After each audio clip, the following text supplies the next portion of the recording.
man parce que ndox yi nekkoon ci canaux yëpp ñoom ñoo déversé wu bay dugg ci biir kër yi et ba léegi ñoom amuñu solution parce que gisuñu kenn koo xamante ni mi ngi ñëw pour dimbali leen bon finalement moi je me dis que ñun ñi tax ñuy dagg suñu impôt di leen jox ñi tax ñuy dem di voté ji lan la ñu jariñ finalement lan la ñuy jariñ et dans tout ça aussi Malick yéen seen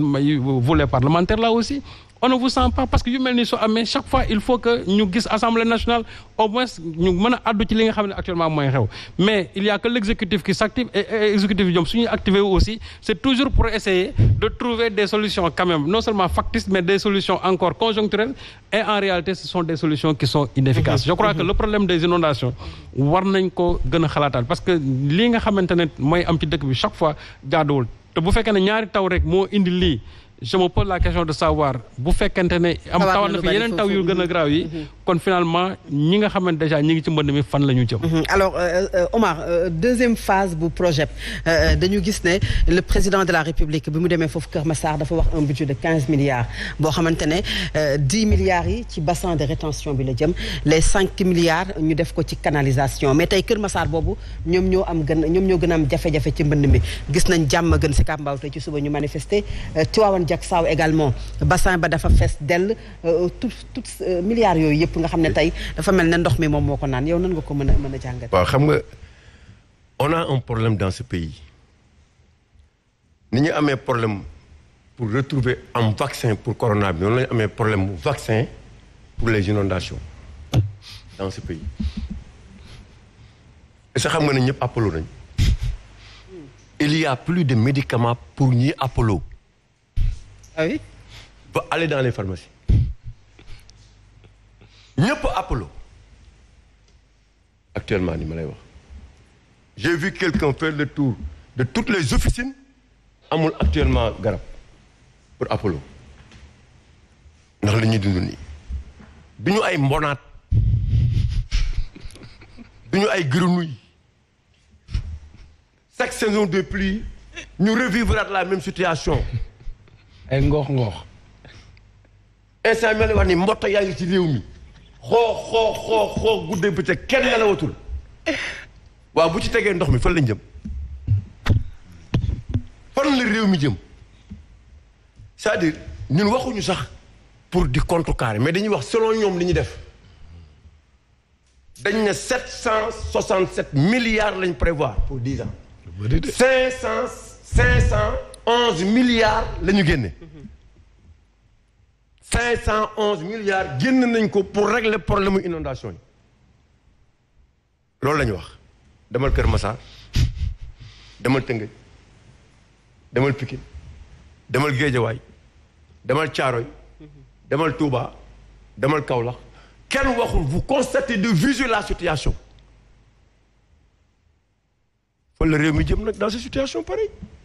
ñun kenn waxul ñoom ñoo wax les milliards que les gens sortent à chaque fois te bu ñu ñëwee c'est les mêmes situations te ba pare bii gën a yéem daaw comme ni nga ko waxee sànq Serigne Saliou wax na ko c'est-à-dire dafa tawagul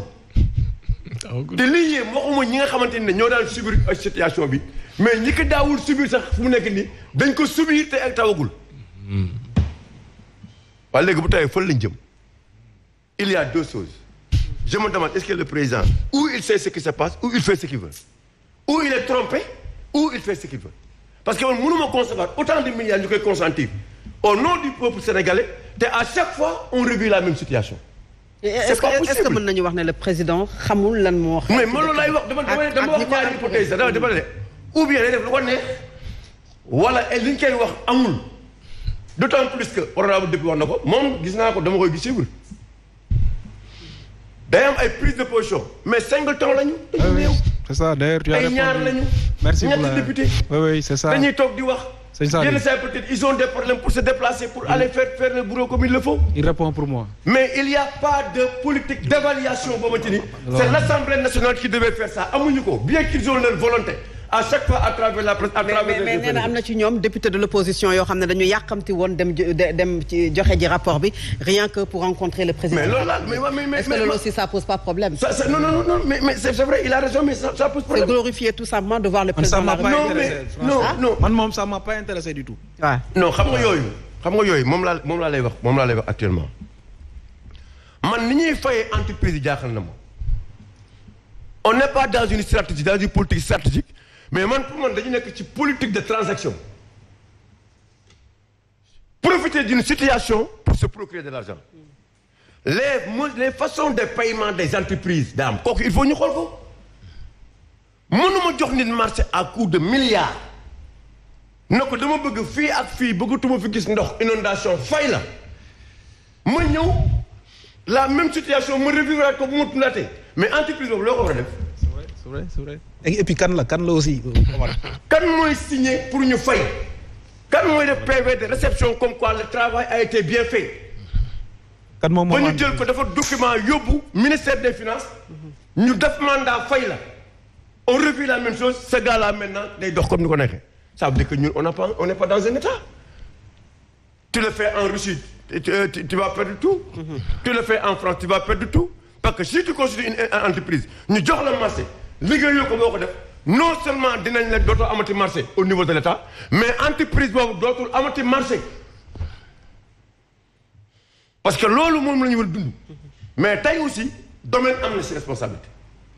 cadastre am na si responsabilité urbanisme ñii ñoo bëgg suuf